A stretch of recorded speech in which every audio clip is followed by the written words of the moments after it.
All right, friends, family, strangers, those who know me that don't know me. This is my first video in a long time. I'm well, if anybody was concerned or wondering what happened to me. Been traveling a lot, mainly in Asia, the last, I guess, year or two. Malaysia, was in Ghana, was in Kenya for only a short period. Spent 5 months in Cambodia, was in Thailand, back to the U.S., back to Thailand. Now I'm back in Ghana. And I probably won't be here too long. I'll be here for at least a month or two. And I'll probably end up back in Thailand for all kind of different reasons. I watch YouTube channel, Andrew Henderson, I think is his name, the Nomad Capitalist. And his saying is, go where you're treated best. Go where you are treated best. And then it's a lifestyle too. What kind of lifestyle is a person looking for? What kind of creature comforts? I'm older now, and so a lot of things I have to think about that the young cats don't think about. My health, number one, which is good, but still have to think about it. But anyway, this video, because I am back in Ghana, and with all my travels, this is the honest to God truth, Ghana is the only place it really feels like home. And that's not to say that it's perfect, because it's not by a long shot. And that's not even to say that it's for me permanently, long term. I know a lot of people are coming, over 500 got citizenship lately. Umar Johnson was here yesterday. I didn't get a chance to go. I think he was the keynote speaker honoring Brother Mulana, which is a good brother, has done a lot of good work here. And he's the impetus. He's the one that really kicked this citizenship thing off in 2016. So anyway, because I am in Ghana, I'm making this video on current events in Ghana. Today is January the 7th. I get it mixed up with March the 7th because March the 7th is Independence Day in Ghana. But January the 7th, this year at least, 2025, is Inauguration Day. They had presidential elections. They have two main parties here, two major parties, the NDC and the NPP. The NPP has been in power for the last 8 years. Now the Akufo-Addo is the president. The NDC, which is kind of a stepchild of Kwame Nkrumah, just to give you a little bit of history, it was started by John Jerry Rawlings, who is deceased now, may peace be upon him. He was a good man. And I will tell you something, those that don't know. John Jerry Rawlings was a flight lieutenant in the Air Force in Ghana. He took over this country in 1979 in a military coup because the leaders were so corrupt and they were running the country in the ground. And John Jerry Rawlings took over in a military coup. Short history. After they took over, he was arrested and probably would have been executed. But some of his junior officers broke him out, from my understanding, my remembrance of Ghana history, and the rest is history. When they broke him out, he took over with a strong hand for good. A lot of people paid the price in blood for that. But even his enemies from the time I spent in Ghana give John Jerry Rawlings a lot of credit for having put this country on the right path, ending some of the corruption. He didn't do as good a job as Paul Kagame, I don't think, from what I know, in Rwanda, but he did the best that he could do. And he put Ghana on the map and put them in the right direction. Okay, so now the NDC is in power. And to just give a little bit of history, the NDC, for whatever reason, I think it's probably more coincidence than anything. Usually when the Democratic Party is in power in the White House in the U.S., United States government, the NDC is in power in Ghana. And when the Republicans are in power in the U.S., it's usually the NPP. And there's some similarities in my mind, they're not all good. But this time it didn't go like that because the previous president, I don't mean to get too political, I don't want to make any enemies, but kind of run the country in the ground from what they say. It's been a bad situation here for a while now. A lot of it has to do with corruption, I'm thinking. So people got sick and tired, and but they just do the same thing they do in the U.S. They bounce between these two political parties. Although in Ghana, when the election comes around, they have multi-parties that have an opportunity to vie for the presidency, and they on the campaign trail. They got like 10 and 12 different parties. And it's the same people. Ever since I've been coming to Ghana, seem like representing these parties. They're the founder of the party, they're the chief of the party, they're the head of the party, and they're the candidate for the party. And they never win. But they gather money, I guess. It got supporters, and I'm not sure what all this is about, because it always comes down to the NDC and the NPP. Okay, the president-elect is John Dramani Mahama. John Dramani Mahama. Yeah, he has a Muslim name. Sometimes he dressed kind of like a Muslim, but he's a Christian. So I'm thinking somebody in his family was a Muslim at some point. In Ghana, like in the U.S., they can only serve 2 full terms. He's already served a term and a half, and I'll tell you how that happened. He was the president when I came here. He was the vice president when I came here in 2011. John Otter Mills, I think John Otter Mills was from Cape Coast, where the dungeon is. He was the president. And John Otter Mills died not too long after he had been in office. And John Dramani Mahama took over because he was the vice president. So he served out his predecessor's term. It was almost a full term. And then he ran for re-election and he won. So he was in there, I would say 7 years anyway. But he was entitled to run again because he served out the president who died. He served his term out. So he was really eligible to serve again after he won election on his own. He ran again, but he lost to the, I think he lost to Nana Akufo-Addo, the guy that's president now. But it's the same people representing these parties. It's the elites in Ghana, like it is in most countries, the people with the money, the connections, and the power who run everything, control everything for better or for worse. Sometimes it's for better. A lot of times it's not. Okay, so they are really relieved and happy to have this man back as president, because this previous administration, I think, wore this nation out, even their own supporters. I saw somewhere over a year ago, I'm sure I read this, maybe it's in my Google News feed, that the administration, the NPP that was in power until today, they borrowed more money on the international markets than all the governments since the Fourth Republic, which goes back to, I guess, 79 when Rawlings took over, 79, okay, he took over the military coup, then he ran for president and won in 92, I think, and again in 97. And I think they called it at the beginning of the Fourth Republic. This government, this outgoing government, they have borrowed more money than all the governments combined since then. Put this country in a lot of debt. People suffering. Okay, so I want to tell you what it was kind of like. He's got a female vice president.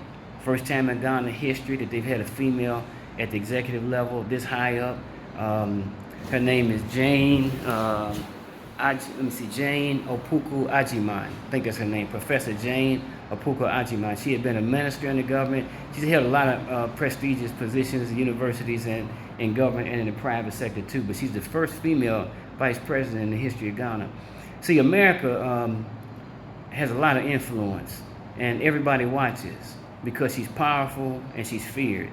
And she's a pace setter and a trend setter, whether we like it or not. That's the way it's been. I'm not saying it's going to continue to be like that, because things are changing rapidly. For those who pay attention, they can see it.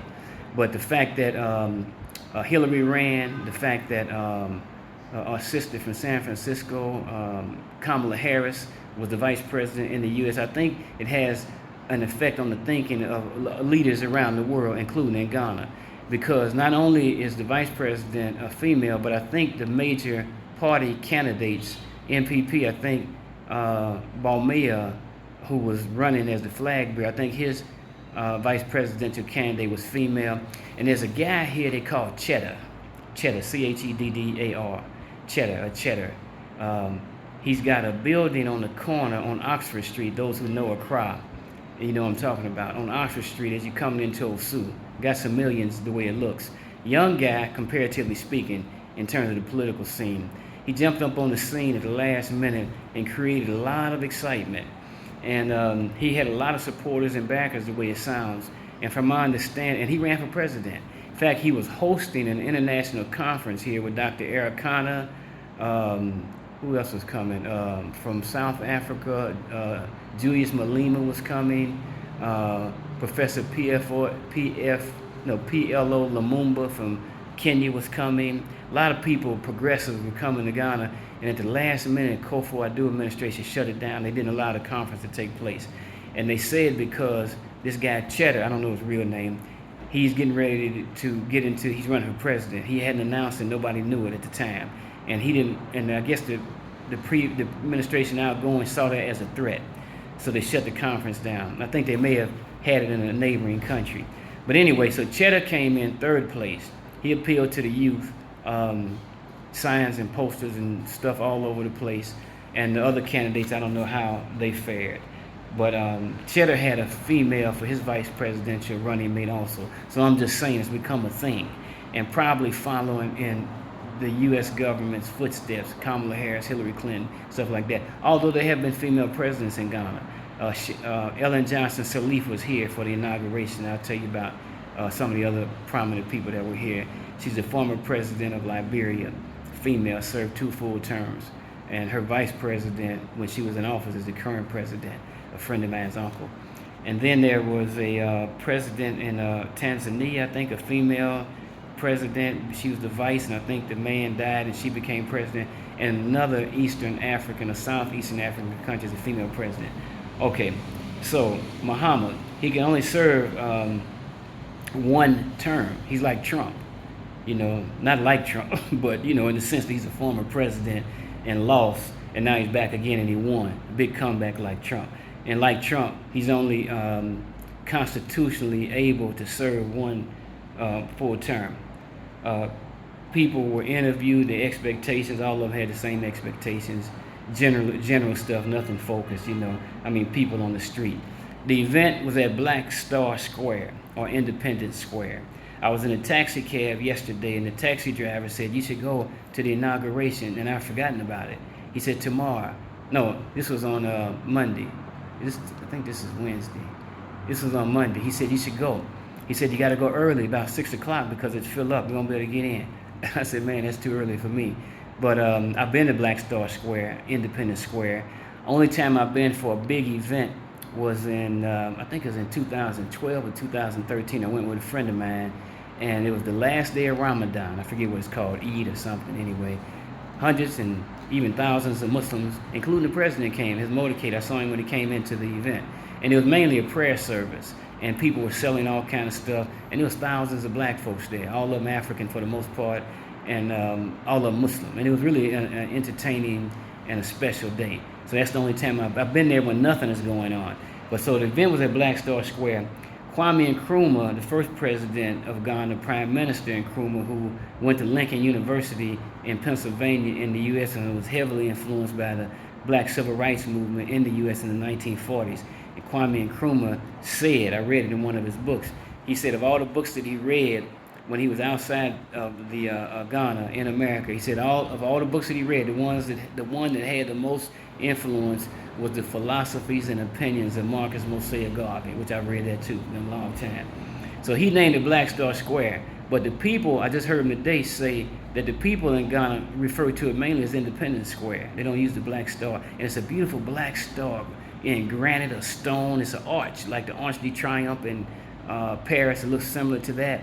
And it's a landmark in Ghana. If you ever see Ghana images and pictures, you've seen that black star. And the Black Star Square, that monument kind of edifice, is right by the big parade ground where the big events are held, which is where the inauguration was held today.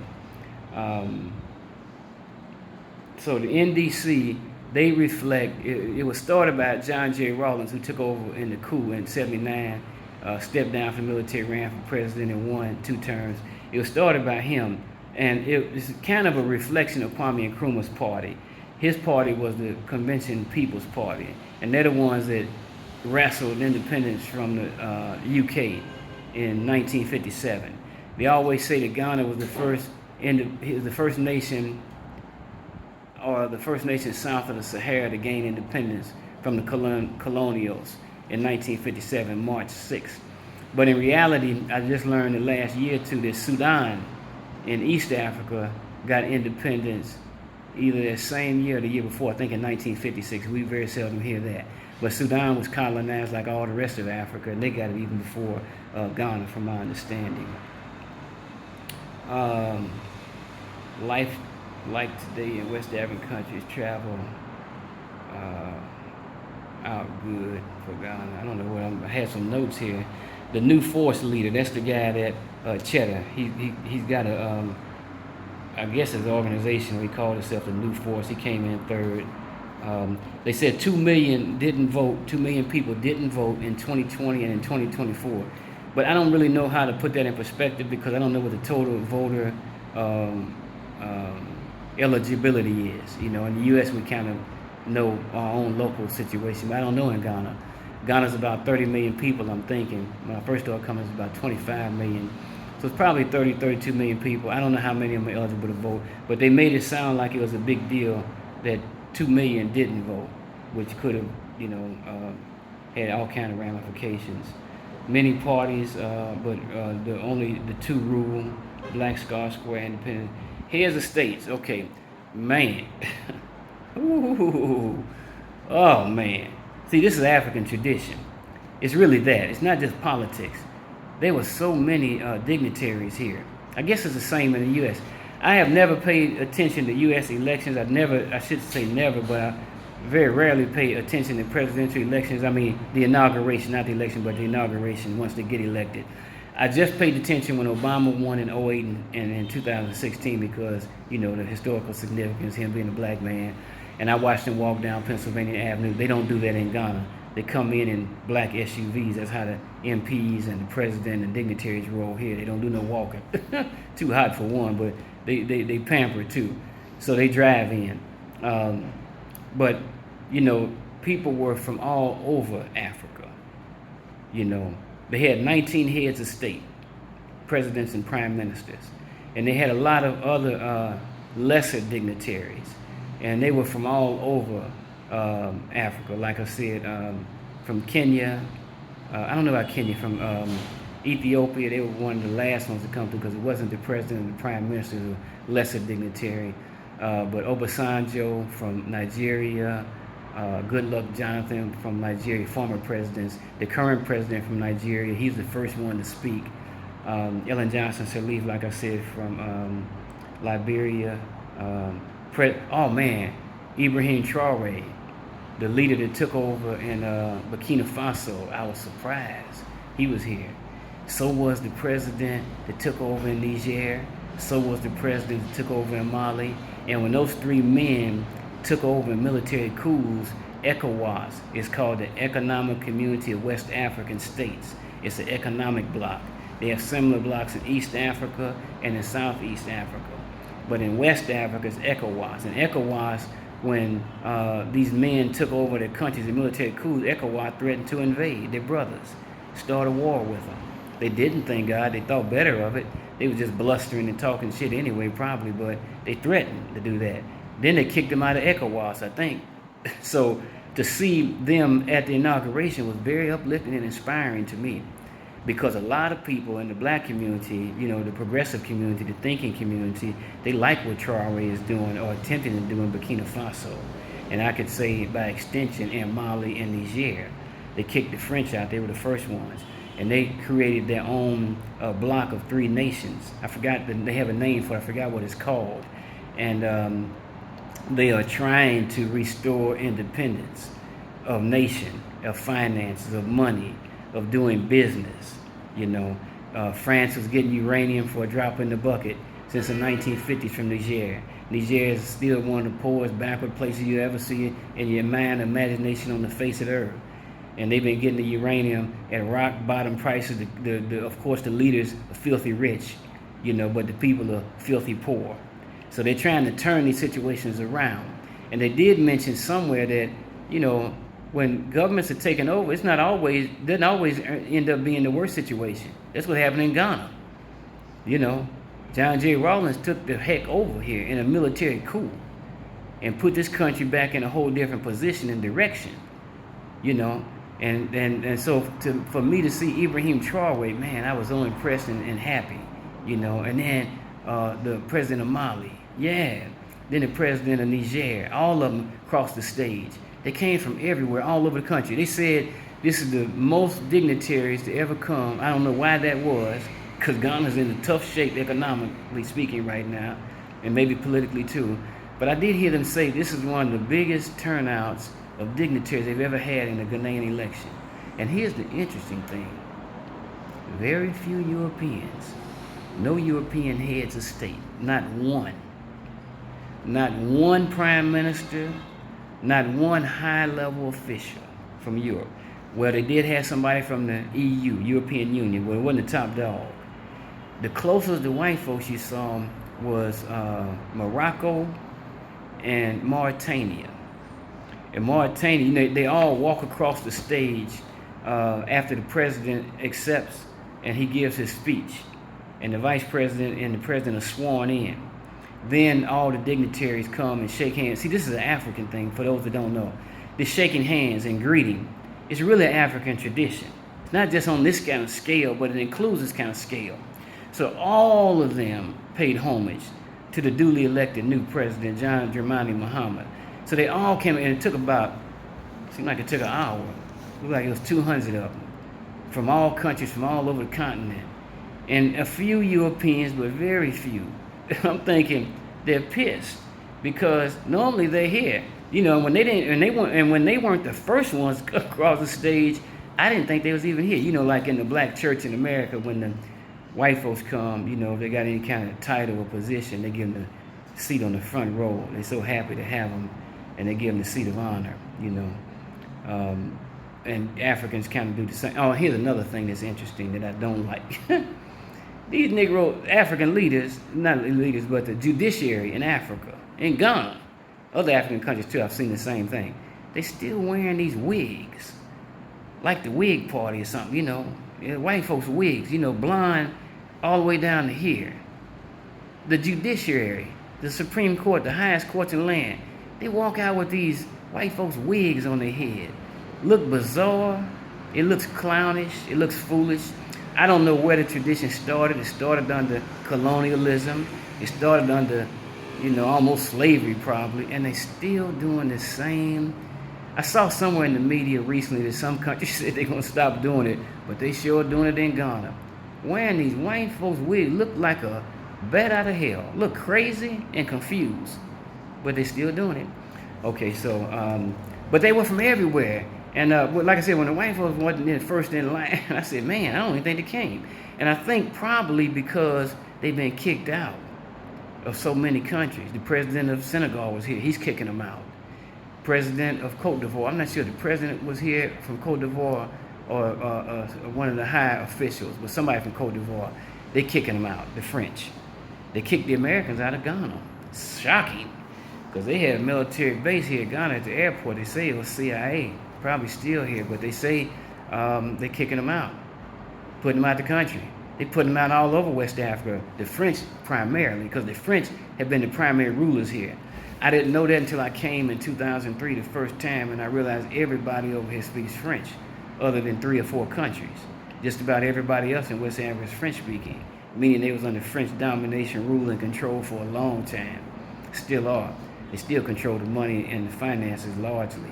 But they're trying to change the situation.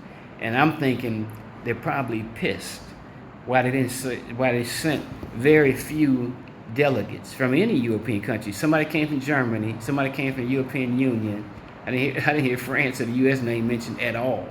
At all, they say in Ghana, at all. And I didn't hear nobody else from Europe. European Union, Germany, maybe one other country. The Morocco president, see, when they come across the stage, they shake hands with the vice president first, and they shake hands with the master of ceremony. He's a high official. I don't know who he is. He was decked out to the nines. He was calling all the names and telling them what order to come in and who's coming, when they're coming, where they're coming from. And he's sitting there in all his regalia. And they shake hands with him. He's somebody important. I just don't know who he is. Then they go to the president, 1, 2, 3. And they have guards around them. A lot of them don't come across the stage by themselves. President, prime minister, associate, whoever, they got 1 or 2 guards with them. But the one from Mauritania, he barely shook hands with the vice president. He looked like a white man. Barely shook hands with the vice president or with the other guy that's calling the shots. He barely shook hands, and he spoke to him, went straight to the president. I thought that was kind of interesting. First one I saw do that. And then when they called Morocco, another looked like white man. He's not, but he's an Arab. But I thought he was going to pull the same move, but he didn't. He gave the respect, like everybody else is giving the respect. And the other one, maybe he just didn't think about, I don't know what he was thinking. He just didn't look like he gave the respect to me. But Morocco, I've read, and I can't remember what it was, the last 6 months, I've read it a number of times. They're doing some good stuff with some of these West African countries in a supportive role. trying to make the right kind of moves. Okay, so it was like 200 of them seemed like. It took about an hour for all of them to cross the stage, and everybody shaking hands, everybody's greeting him. The red carpet was rolled out. At the end of it, the last thing they did before they closed the program down, they had a 21-gun salute, and the president had to inspect the troops as the first time as the commander-in-chief this time around. So the troops were lined up, like military troops do all over the world. Salute, they in formation, they looking dignified, and got their suit and booted on and this, that, and the other, and he walks down and inspects the guard. They did the 21-gun salute, and that was the last major thing. But I got a little notes here. Wearing them wigs still, to me, it's like a sign of submission. I don't know how they look at it, but to me, it's like a sign of submission to authority. So why would you still be wearing these white folks' wigs on your head? What does that got to do with anything Ghanaian culture? And a lot of it today was culture. One of the news people was saying that this is culture, and you're supposed to dress accordingly. You don't wear Western attire. It was talking about the dignitaries. A lot of them do wear Western attire, but the news person was saying it's not proper. You're supposed to wear traditional attire at these kind of events. So I thought that was interesting to hear. Mali, Niger, Burkina Faso. Yeah, Jane Apoko Ajima, she's the vice president. EU, Germany, UK had reps. Morocco, Mauritania. Mayor of LA was here. Is it Bass? I think her name is Bass. She was here. And lots of other important people. So it was quite a day. And I'm glad I got a chance to experience it and be here. This is, again, this is January the 7th, 2025. March the 7th. March the 6th is Independence Day, like July 4th in the U.S. So Ghana's cool, we're doing what we do, and I hope this is informative. Hope it give you a little bit better understanding. I'm gonna start reading some newspaper articles and making some news reports because I know everybody's excited about Ghana. Everybody's trying to come to Ghana. A lot of people want to be in Ghana, Black Americans particularly, and a lot of them are already here. Omar Johnson, like I said, was here at an event. I think it was yesterday. I didn't go yesterday, the day before. I was too tired. I couldn't make it. I'm moving and doing other stuff. But Ghana is at the forefront, of the Pan-African mindset, for what it's worth. They are and have held that position for a while now. So I'm going to give some news breaks, updates from the Daily Graphic and look and see what's going on and tell you what's happening in Ghana. Okay, I'm healthy. I'm fine. I'm doing well. Peace and blessings. Happy New Year, and I am out of here. Peace.